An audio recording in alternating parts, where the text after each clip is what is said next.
Salam saudara sekalian yang dikasihi Tuhan dimanapun saudara berada. Jumpa lagi kali ini. Hari ini kita akan membahas satu kebenaran firman Tuhan. Mengalami pertobatan sejati. Apa sih sesungguhnya yang dimaksud pertobatan sejati itu? Mengapa anak-anak Tuhan harus mengalami pertobatan sejati di dalam hidupnya? Ada 4 unsur untuk kita mengalami pertobatan sejati.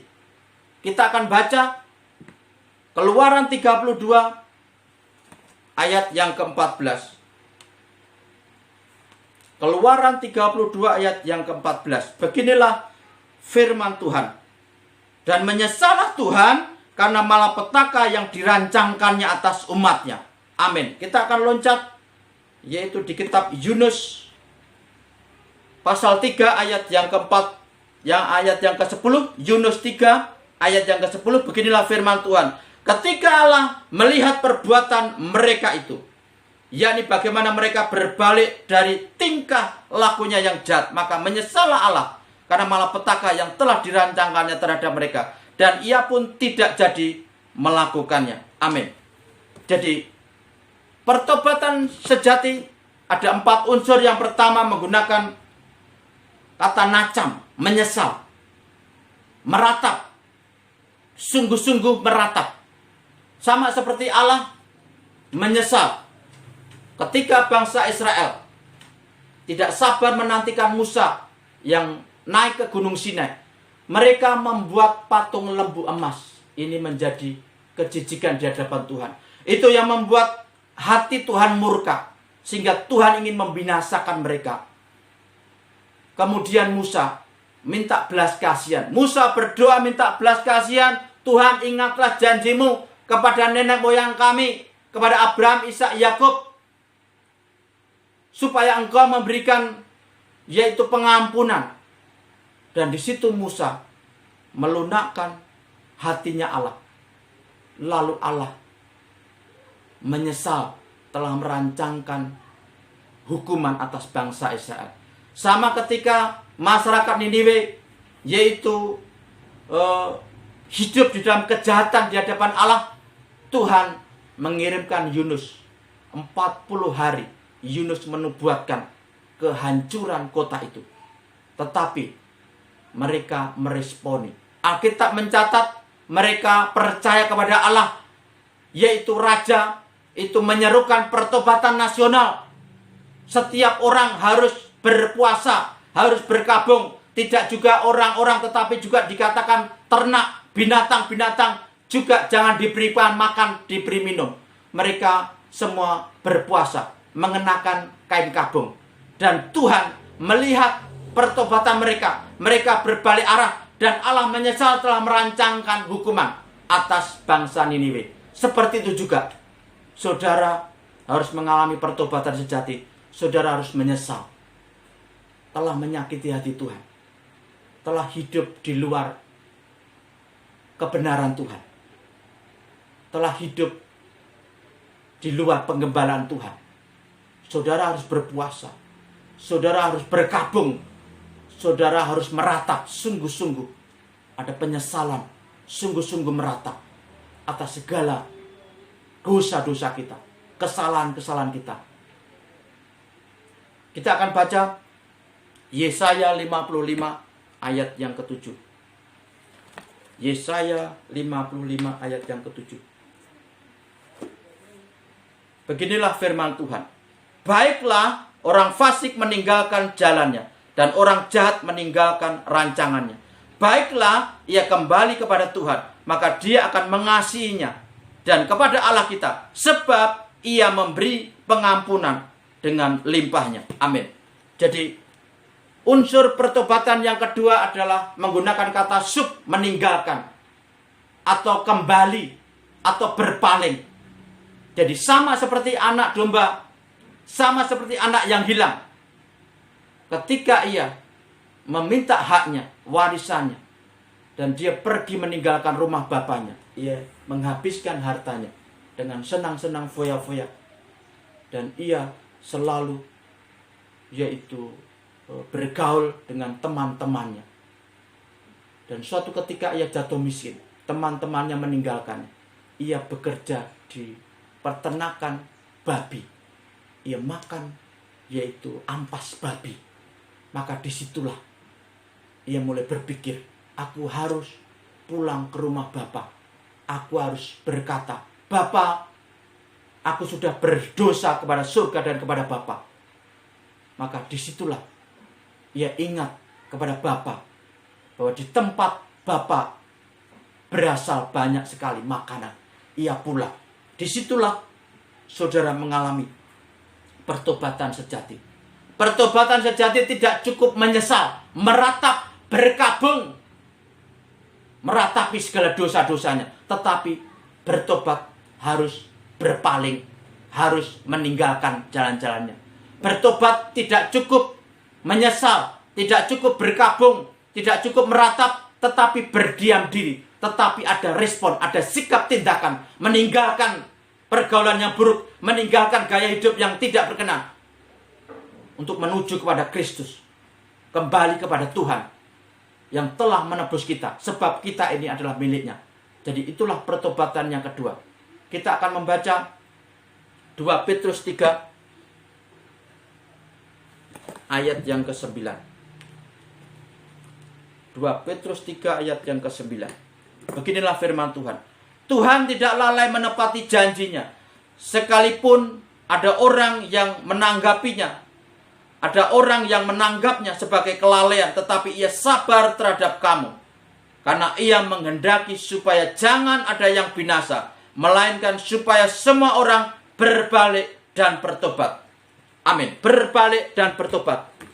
Pertobatan sejati, unsur yang ketiga adalah metano. Bertobat ini menggunakan kata metano, metanoia.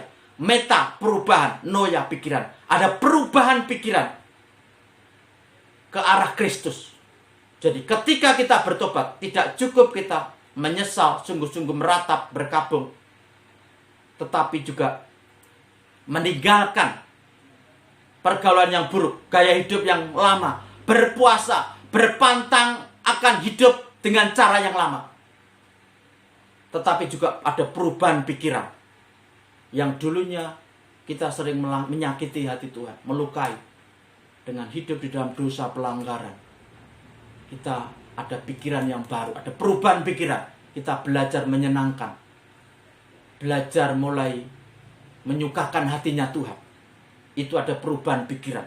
Kalau dulu kita yaitu menjadi domba yang sesat, kita menjadi his property, kita menyadari, kita milik kepunyaan Allah, kita sudah ditebus Allah. Maka kita mengalami perubahan pola pikir kita. 180 derajat. Tuhan membaharui kita. Ketika Tuhan mengurapi kita, Tuhan membaharui pikiran kita. Hidup tidak dipimpin oleh pikiran, tetapi dipimpin Roh Kudus. Tuhan memberikan akal budi pikiran supaya kita dibaharui, supaya kita merenungkan, kita supaya yaitu berpikir apa hidup kami, hidup kita, hidup saudara dan saya sudah benar, sudah berkenan di hadapan Tuhan. Maka ada perubahan pola pikir, ada perubahan pikiran kepada Kristus. Kita akan baca yaitu Roma 12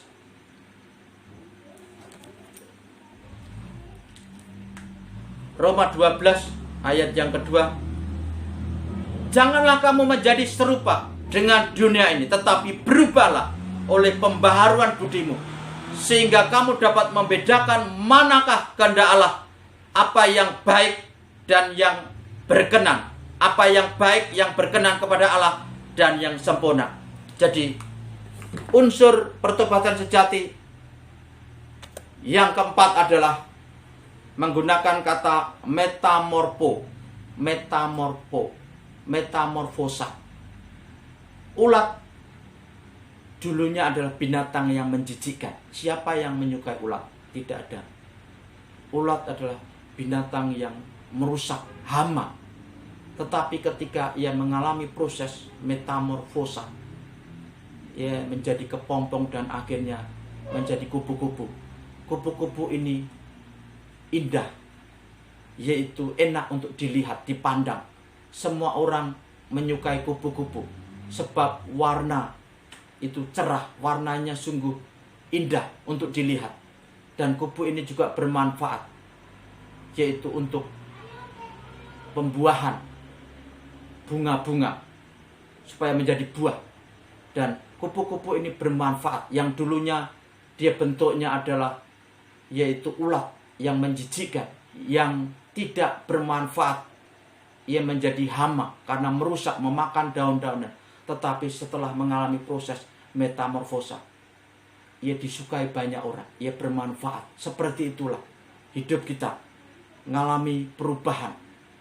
Tuhan murnikan kita di dalam suatu pembentukan. Kepompong itu suatu pemurnian, pembentukan.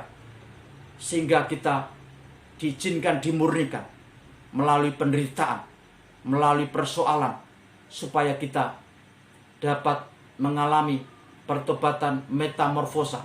Tetapi pertobatan itu tidak semata-mata pertobatan yang dari luarnya saja, jubahnya saja, covernya saja.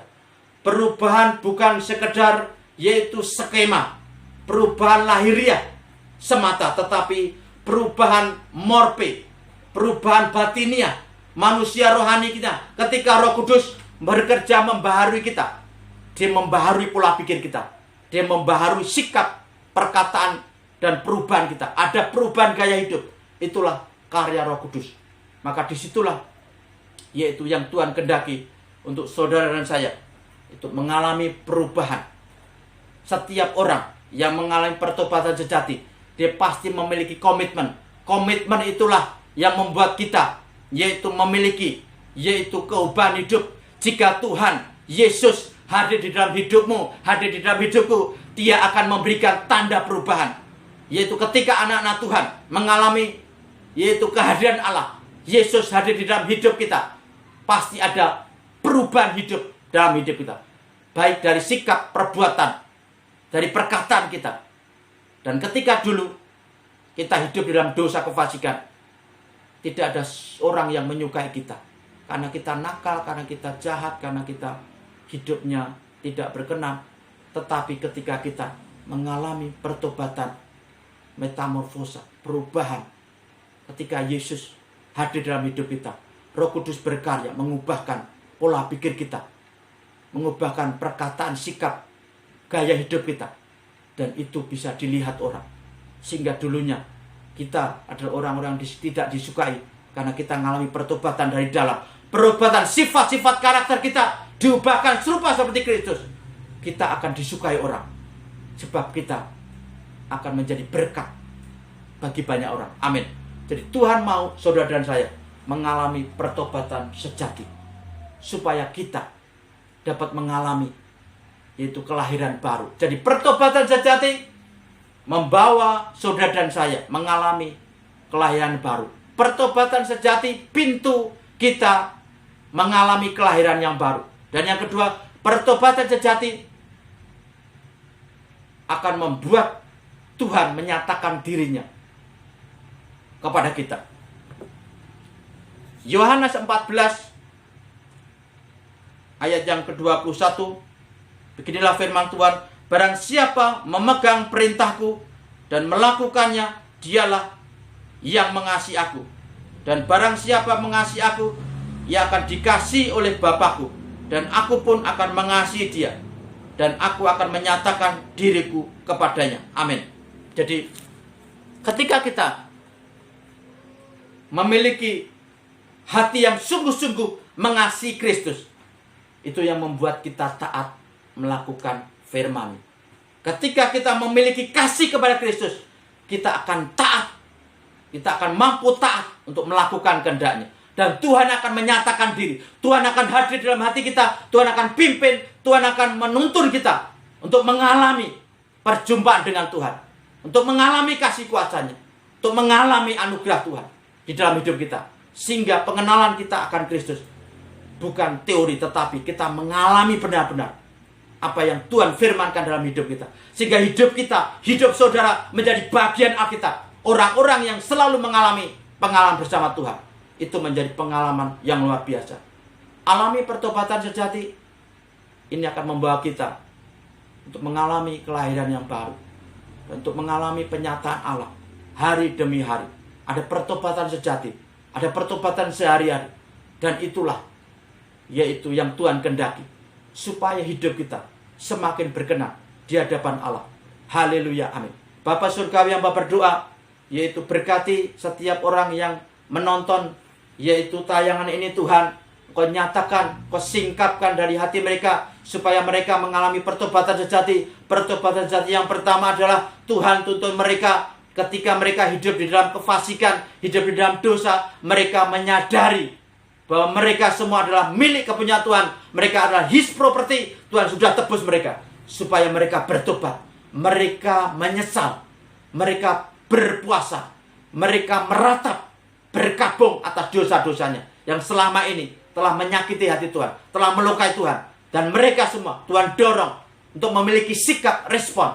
Mereka mau meninggalkan pergaulan yang buruk, mereka meninggalkan gaya hidup yang lama, berpuasa, yaitu berpantang untuk melakukan hidup dengan cara yang lama, tetapi mereka mau hidup yang baru di dalam Kristus. Mereka mengalami pertobatan, mereka tidak berdiam diri, tetapi mereka mengalami suatu sikap respon. Mereka mau meninggalkan, mereka mau berbalik, mereka mau berpaling dari hidup yang lama, dari masa lalunya. Dan Tuhan tuntun mereka untuk mengalami pembaharuan. Tuhan urapi mereka, agar mereka pikiran mereka diurapi Tuhan, dikuduskan, agar mereka dapat merenungkan, mereka dapat yaitu mengoreksi, mengevaluasi apakah hidupnya sudah benar dan berkenan di hadapan Tuhan. Tuhan berkati mereka mengalami perubahan pola pikir. Pikiran mereka dibaharui, yaitu menuju kepada pikiran Kristus. Tuhan membaharui mereka, mengalami pertobatan metanoia, perubahan pikiran, yaitu kepada Kristus yang menjadi yaitu gambar dan rupa sebagai teladan, agar kehidupan kami juga benar dan berkenan. Mereka juga mengalami pertobatan, yaitu metamorfosa. Mereka diberkati Tuhan, tidak ada mengalami pertobatan yaitu pikiran, tetapi mereka juga mengalami pertobatan dari dalam Tuhan. Tuhan mengubahkan mereka, Roh Kudus mengubahkan mereka, pola pikir mereka, perkataan mereka, sikap gaya hidup mereka diubahkan serupa seperti Kristus. Ada sifat karakter yang diubahkan dari dalam, sehingga mereka yaitu memiliki suatu posisi, yaitu kehidupan yang baru ke arah Kristus. Dan Tuhan memberikan mereka yaitu suatu perubahan hidup. Mereka memiliki komitmen dan perubahan hidup di dalam Kristus. Itu yang membuat mereka untuk menjalani yaitu penyataan harian. Pertobatan sejati akan membawa mereka mengalami yaitu perkenanan Allah, mengalami penyataan Tuhan. Dan Tuhan nyatakan bahwa mereka mengalami perjumpaan dengan Tuhan, mengalami kasih kuasa-Mu. Tuhan berkati mereka. Pertobatan sejati akan membawa mereka mengalami kelahiran yang baru, sehingga mereka semua menjadi manusia yang baru, dilahirkan yaitu melalui karya Roh Kudus yang melahirbarukan mereka, yaitu menjadi manusia yang baru ke arah Kristus. Haleluya, amin. Terima kasih saudara. Tuhan Yesus memberkati.